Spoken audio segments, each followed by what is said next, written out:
सुप्रभात।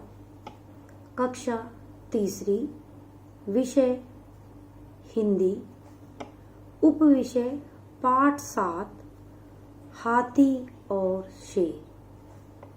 पुस्तक का नाम अभिव्यक्ति हिंदी पाठ्य पुस्तक। व्याख्यान 2। बच्चों, आज हम कक्षा में व्याख्यान 2 पाठ 7 हाथी और शेर से संबंधित अभ्यास कार्य भाषा की बात का अध्ययन करेंगे। तो चलिए अभ्यास कार्य के अध्ययन की शुरुआत करते हैं। पहले हम मौखिक प्रश्नों का अध्ययन करेंगे।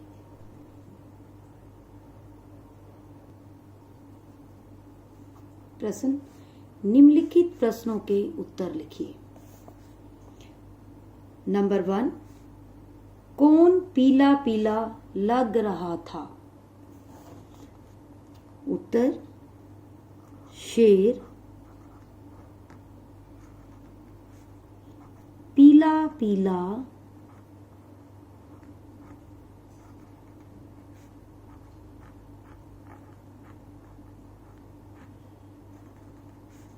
लग रहा था।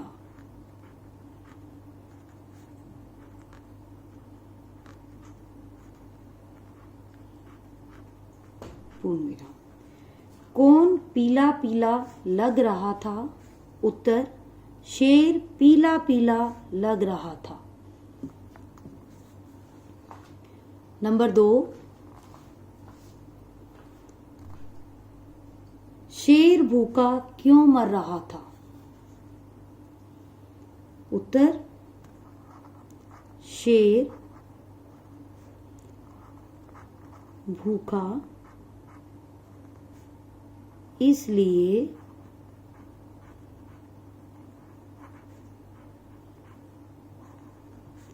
मर रहा था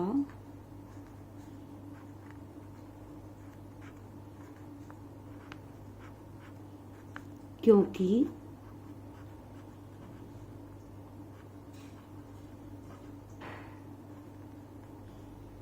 जंगल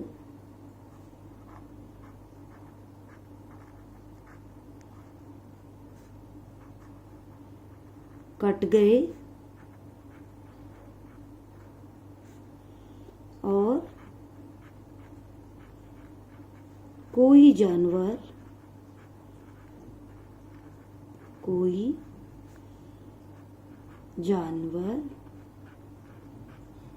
न रहा।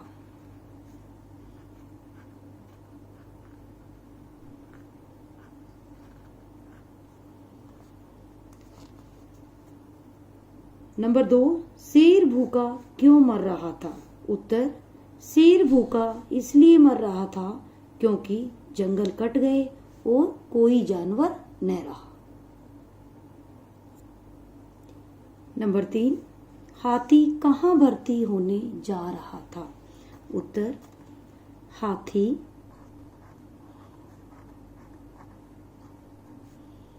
सर्कस में भर्ती होने जा रहा था।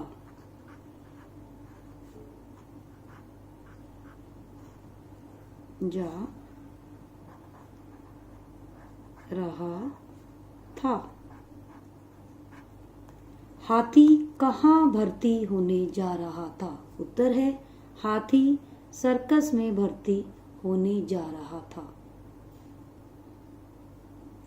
बच्चों, अब हम लिखित प्रश्नों का अध्ययन करेंगे। निम्नलिखित प्रश्नों के उत्तर लिखिए। नंबर 1, शेर सर्कस में क्यों नहीं जाना चाहता था? उत्तर: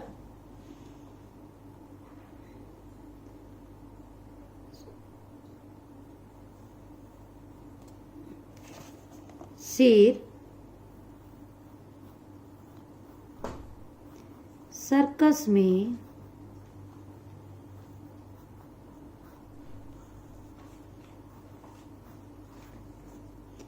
इसलिए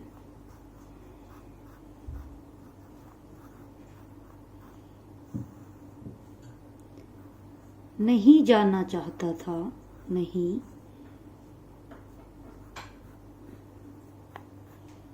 जाना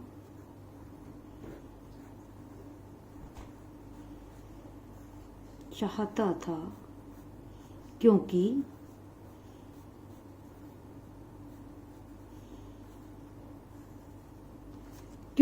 उसे हंटर से डर लगता था। उसे हंटर से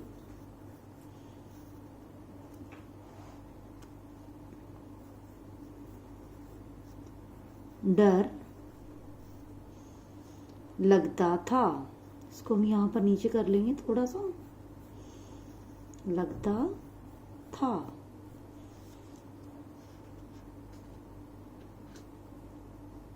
शेर सर्कस में क्यों नहीं जाना चाहता था? उत्तर, शेर सर्कस में इसलिए नहीं जाना चाहता था क्योंकि उसे हंटर से डर लगता था। नंबर 2, बहुत दिनों तक जंगल का सुख किस किसने भोगा? उत्तर,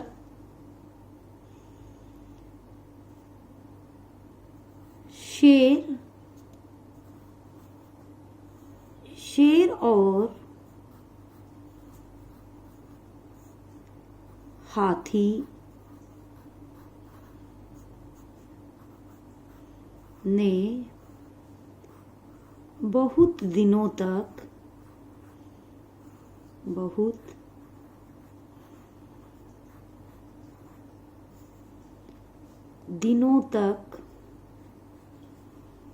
जंगल का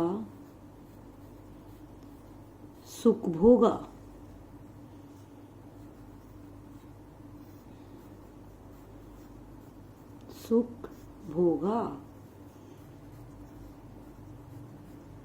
पूर्ण विराम। तो प्रश्न नंबर 2, बहुत दिनों तक जंगल का सुख किस किसने भोगा? उत्तर है, शेर और हाथी ने बहुत दिनों तक जंगल का सुख भोगा। सो आपको ये अपने दोनों क्वेश्चन अपनी बुक में ही लिखने हैं, और लिखित जो है आपके लिखित वाले क्वेश्चन आंसर ये आप अपनी बुक में लिखेंगे और मौखिक अपनी नोटबुक में लिखेंगे। अब हम अभ्यास कार्य का ग पाठ करेंगे। सही उत्तर पर सही का निशान लगाइए, चिन्ह लगाइए, निशान लगाइए, टिक इसको बोलते हैं। नंबर 1, हाथी और शेर के लिए जंगल में क्या नहीं बचा? भोजन, पानी या फिर दोनों। सो इनमें से जो भी हमारा सही उत्तर है उस पर हम सही का चिन्ह लगाएंगे। सो हाथी और शेर के लिए जंगल में क्या नहीं बचा? भोजन नहीं बचा, पानी नहीं बचा या फिर दोनों ही नहीं बचे। सो हमारा कौन सा उत्तर सही है? भोजन। तो हम भोजन पर सही का निशान लगाएंगे। नंबर 2, हाथी का मन किस लिए तरस रहा था? तो यहां पर भी हमारे 3 उत्तर दिए गए हैं, जिनमें से हमें एक सही उत्तर पर निशान लगाना है। नंबर 1, बरसते पानी से नहाने के लिए। नंबर 2, खाने के लिए।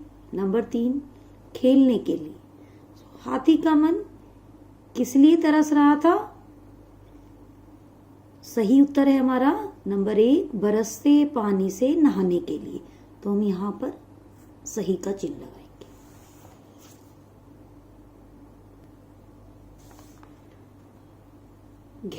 पाठ घ, पंक्तियां पूरी कीजिए।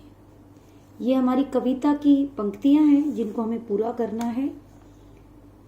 नंबर 1, सिकुड़ गई है डैश और है काया। सो हमें यहाँ पर कुछ शब्द फिल करने हैं जिससे हमारी पंक्तियां पूरी हो जाएंगी। सो सिकुड़ गई है खाल तुम्हारी, खाल तुम्हारी।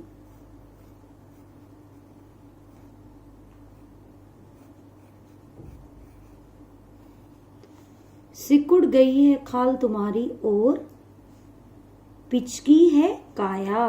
तो यहां पर कौन सा शब्द लिखेंगे हम? पिचकी।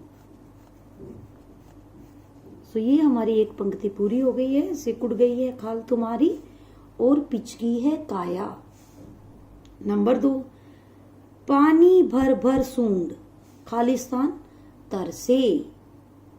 तो यहां पर हम क्या शब्द फिल करेंगे? पानी भर भर सूंड नहाने का मन तरसे। तो यहां पर हम इसकी कविता की जो पंक्तियां हैं वो पूरी करेंगे। पानी भर भर सूंड नहाने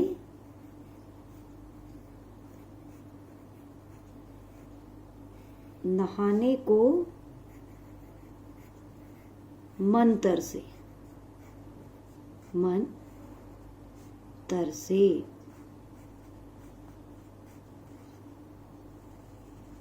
यहां पर हमारी दूसरी पंक्ति भी पूरी हो गई है। पानी भर भर सूंड नहाने को मन तरसे।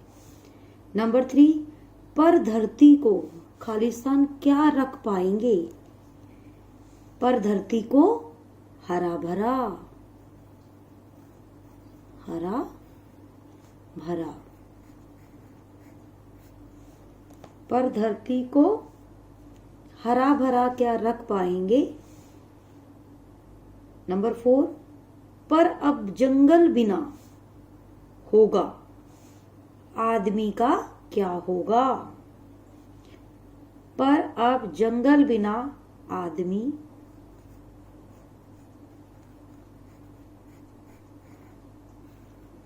का क्या होगा? तो हमारी ये चारों पंक्तियां पूरी हो गई हैं।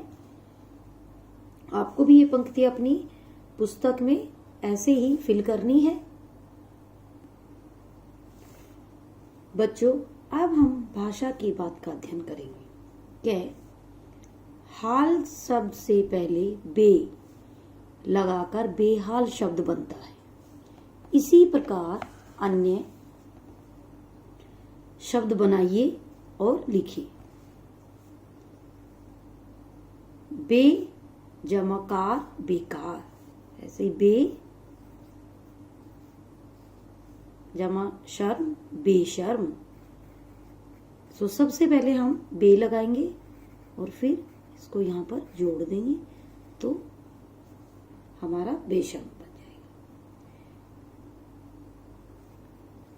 आगे बे जमा घर तो बेघर।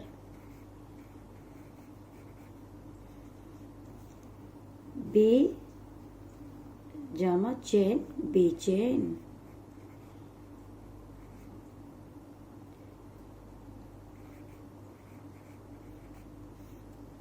यहां पर भी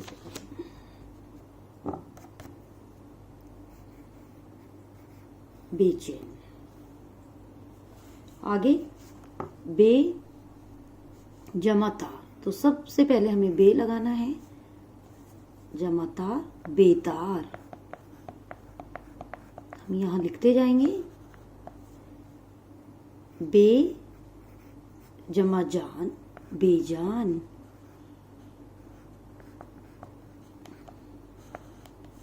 आगे बे जमा सहारा बेसहारा। बे सहारा।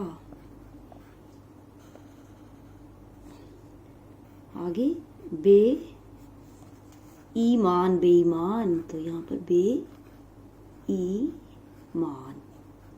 तो ये हमारा शब्द बन गया बेईमान। ओके, तो आपको भी ये अपनी पुस्तक में ऐसे ही बे लगाकर को जोड़कर लिखना है। संज्ञा के स्थान पर आने वाले शब्द सर्वनाम कहलाते हैं, जैसे तुम, हम, मैं आदि। तो ये यहाँ पर उदाहरण दिए गए हैं सर्वनाम शब्दों के। ख, पाठ से 10 सर्वनाम शब्द छांट कर लिखिए। यानी जो हमारी कविता में सर्वनाम शब्द आए हैं, हमें वो छांट कर हमें 10 शब्द यहाँ पर लिखने हैं। तो हमारी कविता में कौन कौन से शब्द आए हैं? तुम, मैं, हम, तुमने,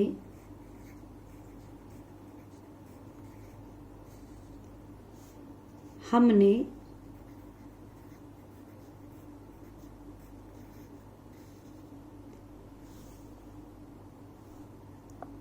तुम्हारी,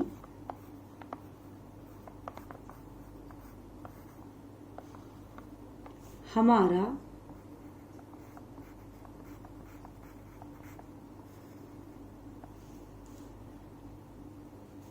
मेरा,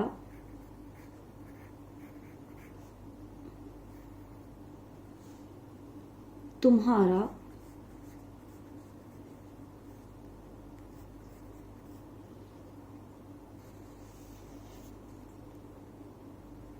कौन।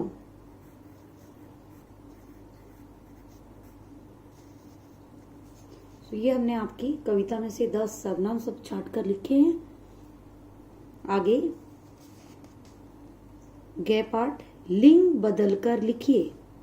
तो यहाँ पर आपको लिंग बदलकर लिखने हैं। कुछ जानवरों के नाम दिए गए हैं जिसमें हमें यहाँ पर लिंग बदलकर लिखने हैं। शेर, यहाँ पर एक उदाहरण दिया गया है। शेर का लिंग बदलकर यहाँ पर शेरनी लिखा गया है।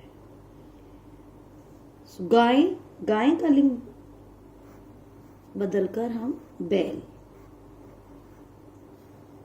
सिंह, सिंहनी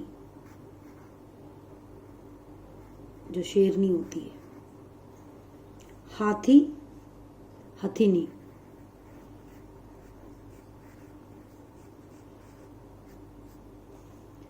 हिरन, हिरनी।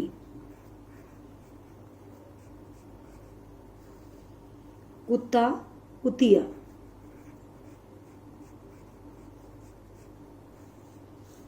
घोड़ा, घोड़ी।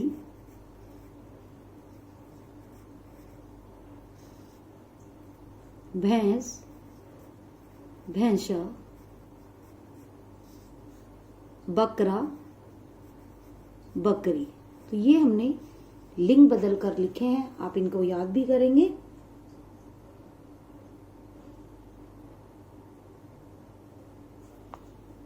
पाठ घ, सही उत्तर पर सही का चिन्ह लगाइए। नंबर 1, नजदीक का विलोम है। तो नजदीक का विलोम है विलोम शब्द यानी उल्टे शब्द। नजदीक का विलोम शब्द काम, दूर, पास। तो कौन सा ठीक है? नजदीक का विलोम शब्द उल्टा शब्द कौन सा है? दूर। तो हम यहाँ पर दूर पर सही का निशान लगाएंगे।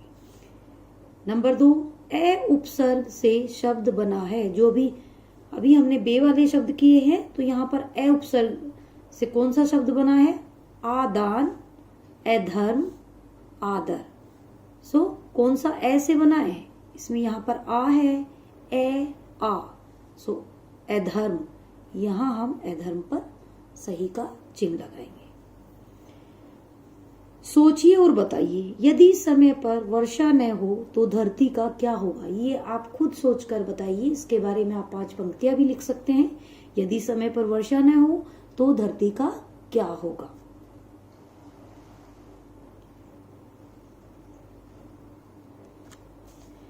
नंबर 2, जंगल में कौन कौन से जानवर रहते हैं?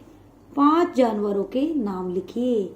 ये तो आप सब बहुत अच्छे से जानते हैं जंगल में कौन कौन से जानवर रहते हैं। तो चलिए मेरे साथ साथ आप इसको करिए। कौन कौन से जानवर रहते हैं जंगल में? शेर, हाथी, तो आपकी कविता में ही आ गए, दोनों जंगली जानवर हैं। लोमड़ी,